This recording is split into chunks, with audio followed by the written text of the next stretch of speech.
하나님의 말씀을 보겠습니다. 요한복음 2장 13절부터 22절까지입니다. 제가 성경은 신약성경 144페이지 요한복음 2장 13절부터 유대인의 6월절이 가까운지라 예수께서 예루살렘으로 올라가셨더니 성전 안에서 소와 양과 비둘기 파는 사람들과 돈 바꾸는 사람들이 앉아있는 것을 보시고 노끈으로 채찍을 만드사 양이나 소를 다 성전에서 내쫓으시고 돈 바꾸는 사람들의 돈을 쏟으시며 상으로 부시고 비둘기 파는 사람들이 이르시되 이것을 여기서 가져가라. 내 아버지의 집으로 장사하는 집을 만들지 말라 하시니 제자들이 성경 말씀에 주의 전을 사모하는 열심히 나를 삼키리라는 것을 기억하더라. 이에 유대인들이 대답하여 예수께 말하기를 내가 이런 일을 행하니 무슨 표적을 우리에게 보이겠느냐. 예수께서 대답하여 이르시되 너희가 이 성전을 헐라 내가 사흘 동안에 일으키리라. 유대인들이 이르되 이 성전은 46년 동안에 지었거늘 내가 3일 동안에 일으키겠느냐 하더라. 그러나 예수는 성전된 자기 육체를 가리켜 말씀하신 것이라. 죽은 자 가운데서 살아신 후에야 제자들이 이 말씀하신 것을 기억하고 성경과 예수께서 하신 말씀을 믿었더라.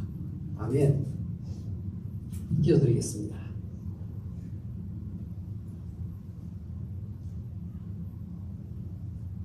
하나님 아버지,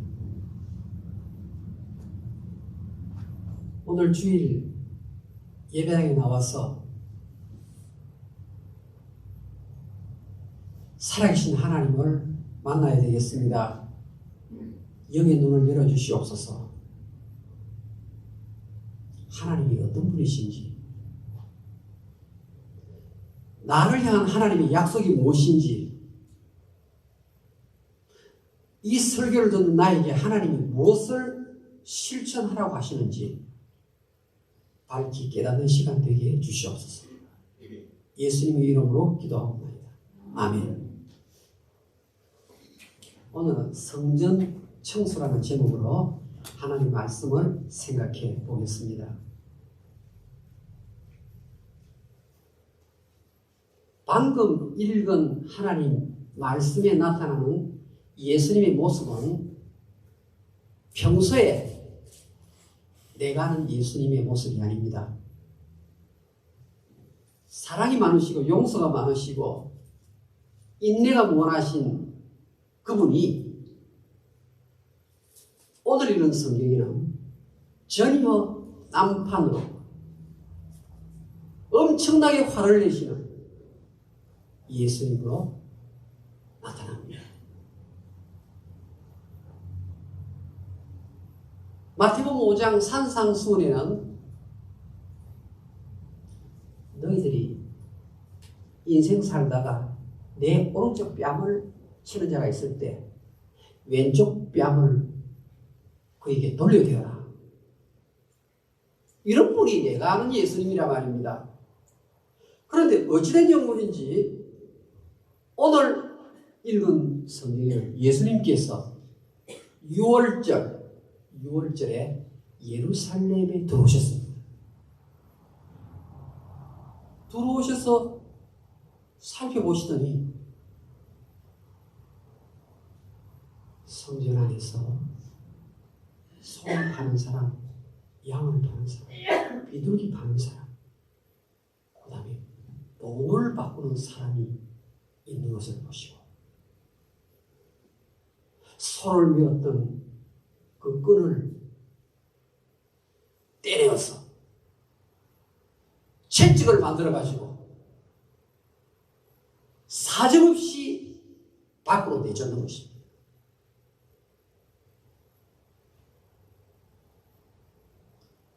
비둘기 파는 자에게는 이 비둘기를 가져가라.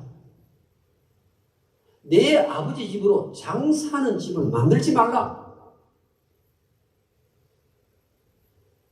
아직까지 예수님의 이런 모습을 그 어느 누구도 한 번도 본 적이 없습니다. 제자들도 본 적이 없었습니다.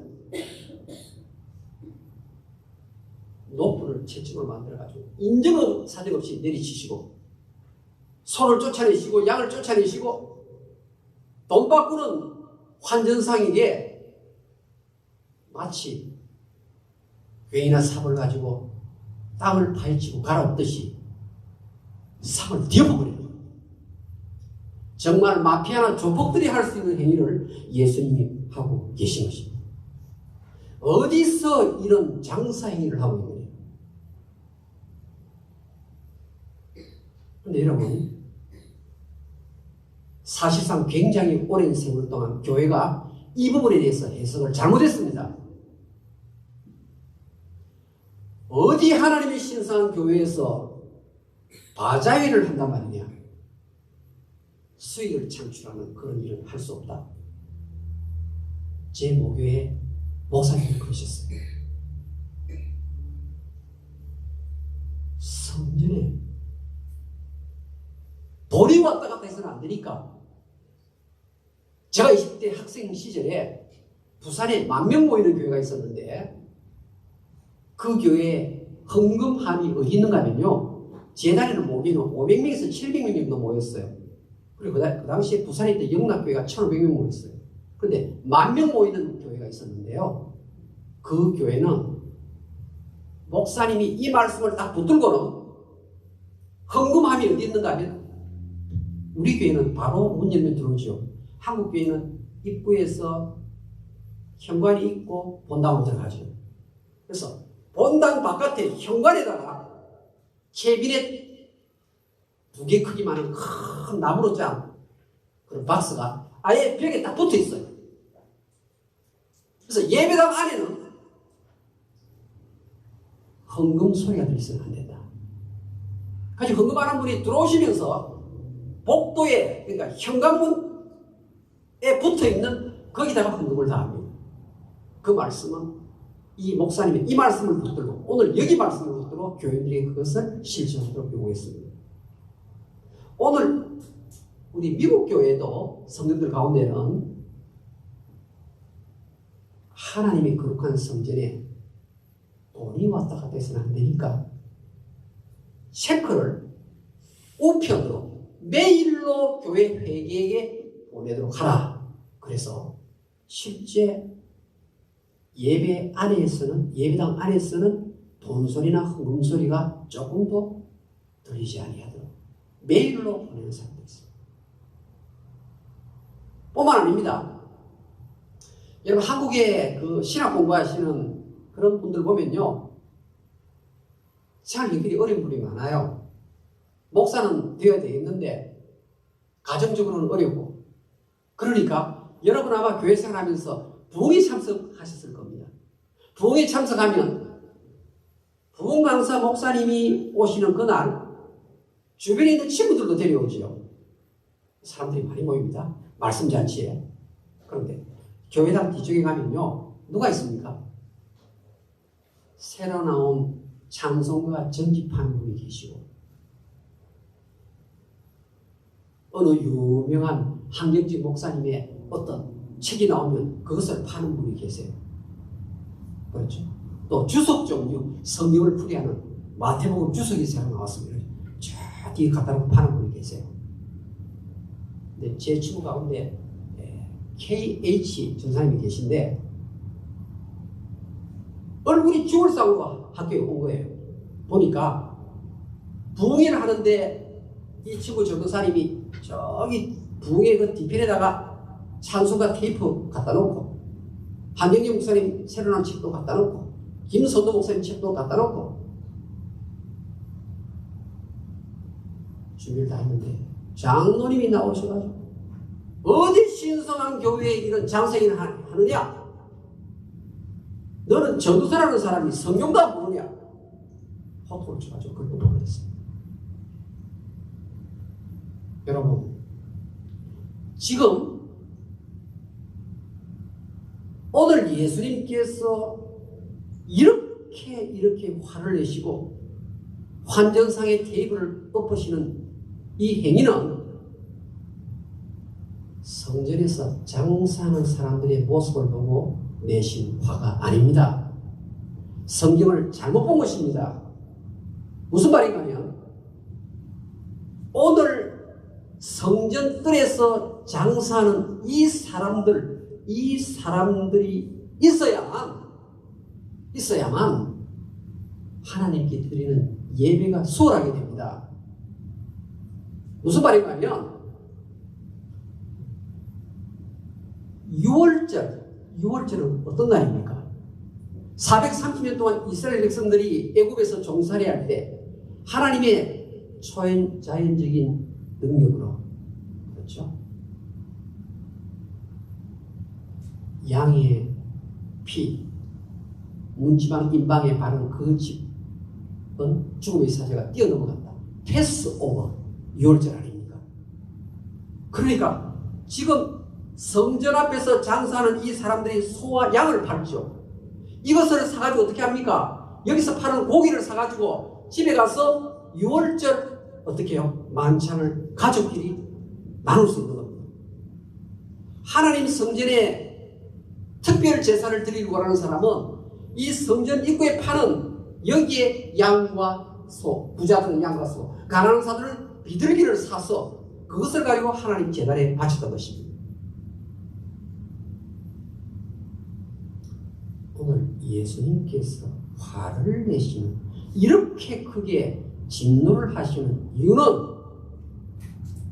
다른 데 있다는 거예요. 성전에서 장사하는 사람들의 행위를 비난한 것이 아니고 어떤 동기를 가지고 여기서 장사하느냐, 그것입니다. 어떤 방식으로 매매를 하고 있느냐, 어떤 방식으로. 여러분, 6월절은 예루살렘에 220만 명이 모였다는 기록이 있습니다. 220만 명. 엄청난 숫자 아닙니까? 20마일 반경에 있는 이스라엘 사람들은 전부 다 와서 6월절에는 예루살렘 성전에 예배를 드려야 되고, 20마일보다 멀리 사는 사람들은 1년에 2차례씩 3차례씩 반드시 절기를 쫓아서 어떻게 해요? 예루살렘 성전에 와서 하나님 앞에 예배를 드려야 했습니다.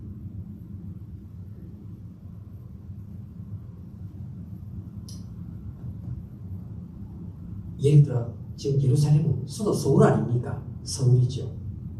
그러면 강릉에 사는 사람이 서울에 있는 본당에서 예배를 드리려면 강릉에서부터 소나 양을 끌고 와서는 되겠습니까? 오다가 지쳐가지고 소나 양이 다 쓰러지죠. 그러니까 서울 본당 앞에 양이 있으니까 돈만 가지고 오면 돼요. 그래가지고 돈 주고 부자들은 소를 사서 바치면 되고, 양을 사서 바치면 되고, 가는 사람은 그 앞에서 비둘기를 사서 바치면 되는 거예요. 또 필요한 사람은 그 양고기 소고기를 가져가서 집에서 가족 간에 6월절 예배를 또 드리게 되는 거예요. 얼마나 좋은 일입니까? 그런데 예루살렘 성전에서 소와 양을 파는 사람들 어떻게 한 줄 아십니까? 설사 인천에서부터 소나 양을 잘 관리해가지고 성까지 끌고 왔다고 합시다. 자, 예루살렘 성전에 제물로 바치려고 합니다. 입구에서 검역관이 뭐라는가 하면, 당신 소는 먼 길을 걸어다 보니까 둘째 발톱과 셋째 발톱 사이에 상처가 났다. 불합격 통보를 내리고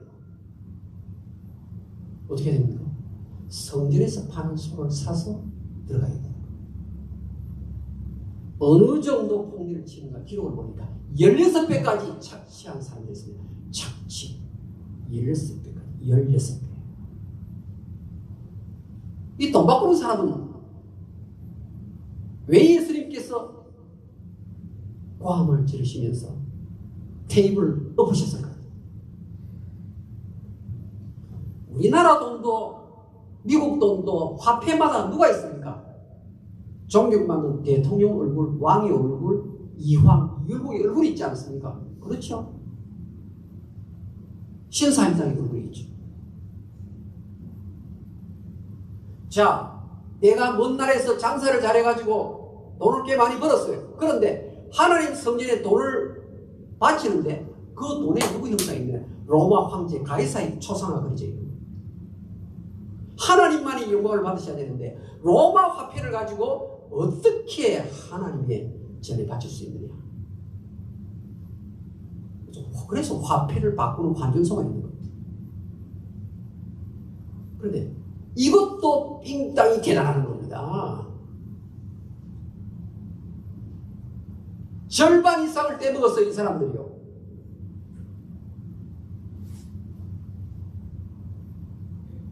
하나님께 예배를 드리는 일이 얼마나 중요합니까? 여러분, 신자가 주의를 못 지키면 그때부터 신자가 아닌 거죠, 사실. 그 속에 예수 생명이 없는 거죠. 예수 생명이 있으면 여러분 정말 이 주의를 절대로 빼놓을 수 없잖아요, 사실. 자, 이분이 지금 어떤 사람이 지금 하나님 성전에 와서 예배를 드리려고 하는데 가로막는 방해꾼이 그렇게 많습니다. 그래도 하나님이 워낙 위대하신 분이기 때문에 주의 은혜로 내가 지금 살았기 때문에 그렇게 많은 손해를 보면도 불구하고 어떻게 해요? 이 장사는 계속 잘 되는 겁니다. 그 예배 드리는 사람도 어쩔 수 없이 그 돈을 지불하고 예배를 드렸습니다.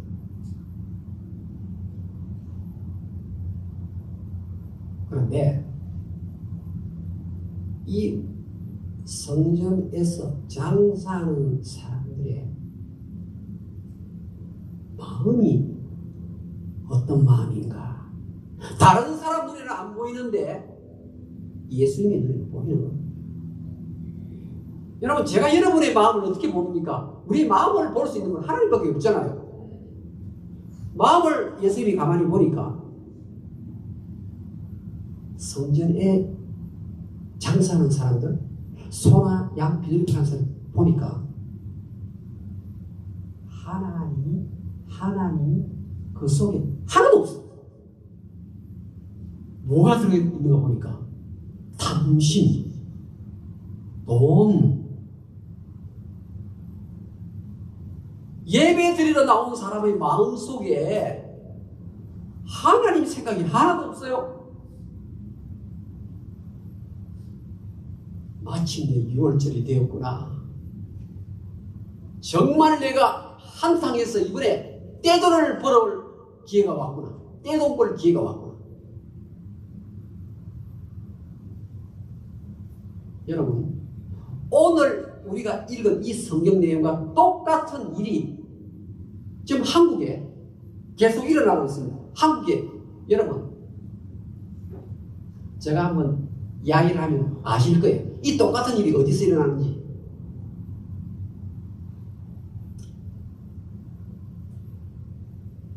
극락전, 지상보살 등, 극락전, 지상보살 등, 극락왕생 등, 만사형통 등, 어디죠? 여러분, 군대에서 목사를 했기 때문에 이런 경험을 할 수 있습니다. 우리 한국에 조계종 산하에 여러 교파 25개 있죠. 법어사, 해인사, 그죠? 예. 저들이 이제 조계사 있는데요. 이거 금년에는 5월 하순이 4월 초파일이에요. 뭐를 답니까? 연등을 답니다. 연등을 다는데 연등이 108장흥등은 108만 원이에요. 108만 원. 108번네 아시잖아요. 인간의 고래가 너무 많으니까. 그래서 내가 대웅전 안에 108장흥등을 달려면 108만 원을 어떻게 해요? 공양 접수처에 돈을 내야 합니다. 가족이 6명입니까? 당신은 320만 원이 딱 정해져 있습니다. 그런데 대웅전 바깥에 연등을 달면 10% 1만 내면 됩니다.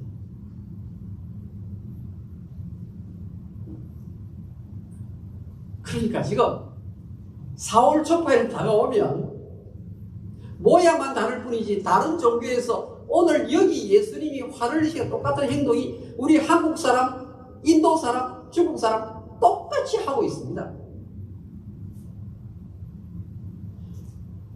여러분, 등 하나가 1,000만 원이 1,000만 원 돈 있는 사람, 이 삼성에 이 사람들이 나오고 국회의원들이 등 다는 거는 300만 원, 500만 원, 700만 원, 1,000만 원.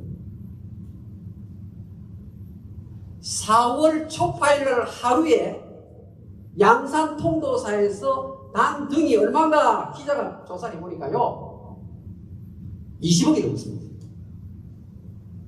사찰이 25개죠.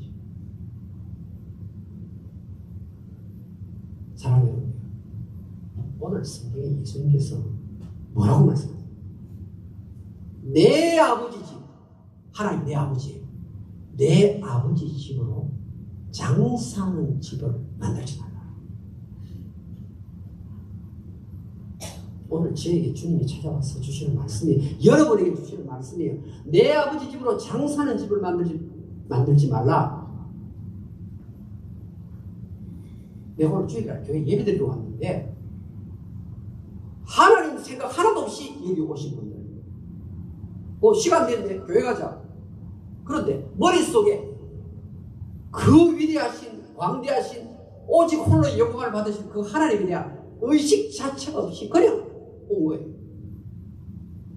아, 내가 어쩌다가 이렇게 되었나? 여러분, 인생길은요, 어둑어둑한 길이에요. 안개 속을 걸어가는 길이 우리 인생길이에요. 빛이신 예수님의 말씀을 우리가 접하지 아니하면 계속 깜깜한 길을 걷다가 떠나는 거예요. 내 의식 속에, 예배 드리러 가는 내 의식 속에 하나님이 분명히 보이는 거예요. 여러분, 지금 내 인생에, 내 오늘 나이에 어떤 방향으로 내가 지금 살아가고 있습니까? 여러분, 방향이 지금 위를 향해서 가고 있습니다. 고로새서 3장에 땅에 있는 지체를 죽이라. 너희들은 크리스찬이기 때문에, 내 이름 가운데 그리스도가 있기 때문에 그리스도 중심이, 하늘나라 중심으로 하늘을 향하여 소망하고 살아야 되는데 그렇게 하고 있느냐? 예배 드리러 왔는데 예배 뜻도 모르고 나오시는 거예요. 예배 드리고 돌아가는 사람이 세상 사람과는 달라야지요. 부부 생활이 달라야 되고, 형제 사이가 달라야 되고, 부모와 자식 간의 교육하는 방식이 달라야죠. 예수 안 믿는 사람들의 행위와 예수를 주로 믿는 사람들의 행위가 똑같다. 바로 그래서 오늘 얘기가 성전에서 장사하는 사람들 똑같다.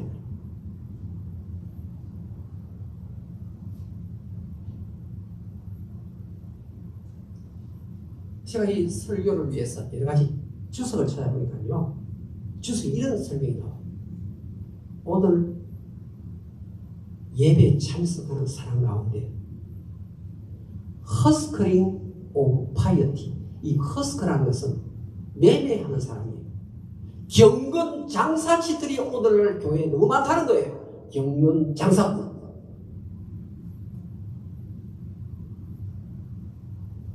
하나님 안 보이고 그저 돈만 보이고 비즈니스만 보이는 사람. 이 교회는 몸만 왔다가 가는 거예요. 성전들만 밟고 가는 거예요.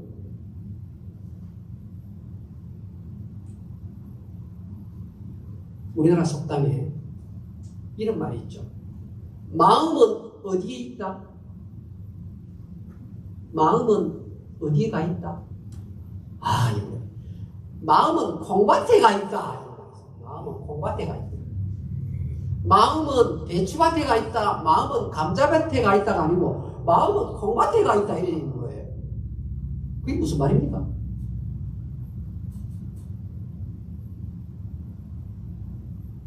조선시대 땅은 부자리에 다 갖고 있었죠. 가난한 농부들은 어떡합니까? 부자밭에 가서 일해주고 품삯 받아가지고 살죠. 그래, 먹고 살아야 되니까. 자, 이 논두렁 끝에 있는 땅.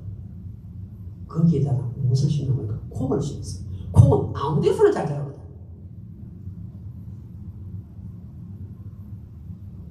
아침에 일어나서 이제 부잣집 논에 가서 밭에서 일해줍니다.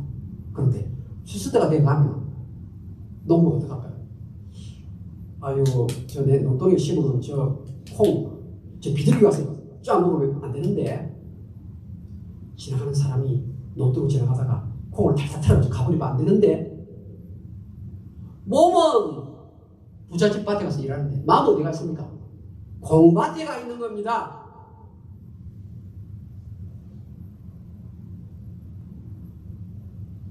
AD 325년 이후부터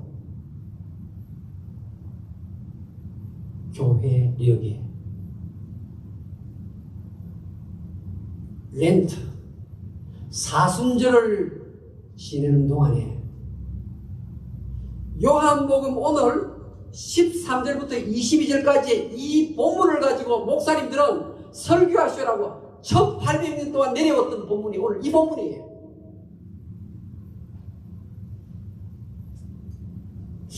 여러분, 1800년 동안 수많은 교회의 목사님들, 사제들이 사순절날 이 부분 설교를 꼭 하시오라고 선택한 것은 우연이 아니에요.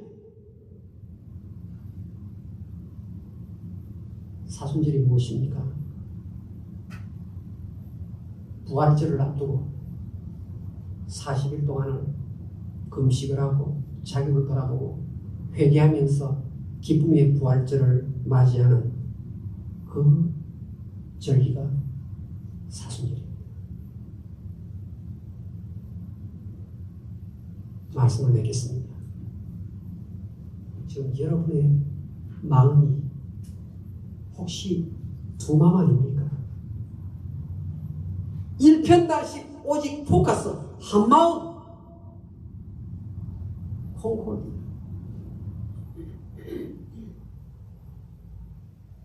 주님께만 살아있는 예배를 올리셔서 기쁨으로 부활절을 맞이할 수 있게 되기를 주의 이름으로 축원합니다. 이 말씀을 붙들고 한번 묵상해 봅시다. 내 마음을 한번 살펴보십시오.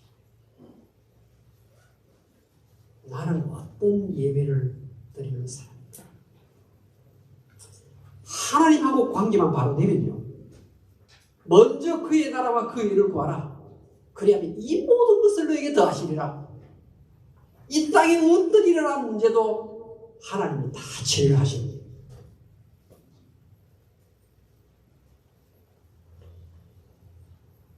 내 보물이 있는 곳에 내 마음이 있다고 그랬습니다. 나의 보물이, 내 보배가 예수님이 맞습니까? 내 마음이 콩밭에 가 있는 자는 아닙니까? 혹시 그렇다면 지금 내 마음의 성전을 청소할 때입니다.